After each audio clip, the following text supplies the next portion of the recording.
Naam, ni matumaini yangu mzima buheri wa afya mtazamaji wa EA TV. Karibu sasa katika Kurasa, dakika chache za kukufahamisha machache katika mengi yaliyofika mezani kwetu kwa hii leo.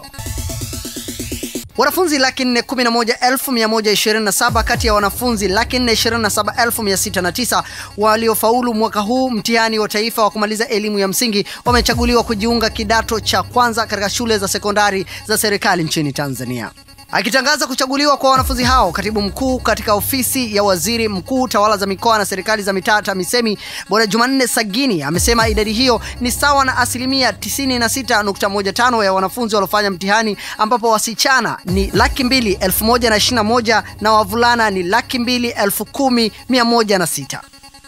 Kati ya wanafunzi hao waliochaguliwa kuendelea na masomo ya sekondari, wasichana ni 201,121 sawa na 95.9, na wavulana 210,106 sawa na 96.3.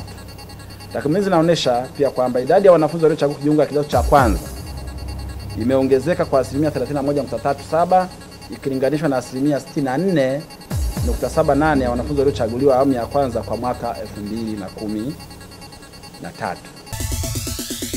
Tuendelee na kurasa. Jeshi la polisi kanda maalum ya Dar es Salaam nchini Tanzania limepiga marufuku upigaji wa fataki katika mkesha wa sikukuu ya mwaka mpya kwa tahadhari ya magaidi kutumia mwenye huo kufanya shambulizi la kigaidi.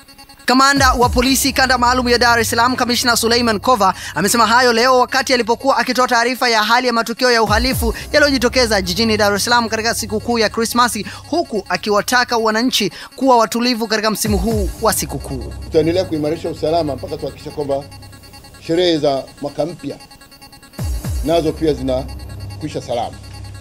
Kitu ambacho tumekataza ni upigaji wa fataki ile tarehe 31 kuamkia tarehe 1 mwezi wa kwanza 2014.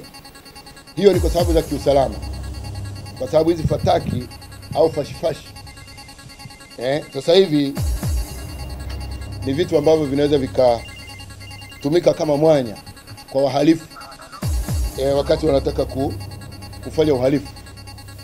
Wenzetu katika ukanda wa Afrika Mashariki na Kati wameshapata matatizo, na sisi hatupendi yatokee, tunazuia moja kwa moja. Na jeshi la polisi kikosi cha usalama barabarani nchini Tanzania limeeleza kuongezeka kwa ajali za barabarani kwa mwaka 2013 ikilinganishwa na mwaka 2012 kutokana na ajali zinazosababishwa zaidi na kukosekana kwa umakini kwa kupuuzia sheria za barabarani na usafiri wa pikipiki.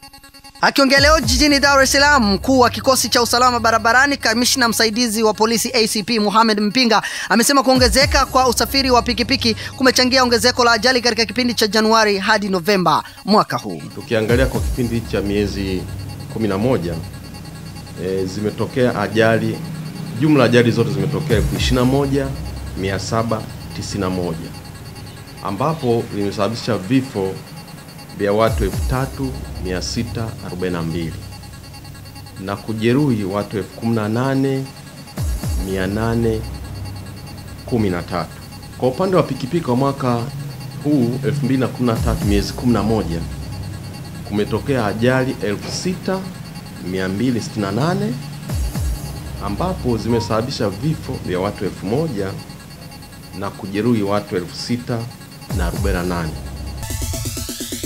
Tumekufungulia na kufungia kurasa kwa hayo machache katika yale mengi yaliyofika mezani kwetu kwa hii leo. Kesho, je, kuna ni? Tafadhali usikose kuangalia dakika chache za Kurasa. Alafu tuandikie maoni yako kupitia barua pepe yetu ambayo ni kurasa@eatv.tv. Kwa niaba ya wote walioshiriki kuletea Kurasa, mimi ni Laltaika, Noah Laltaika.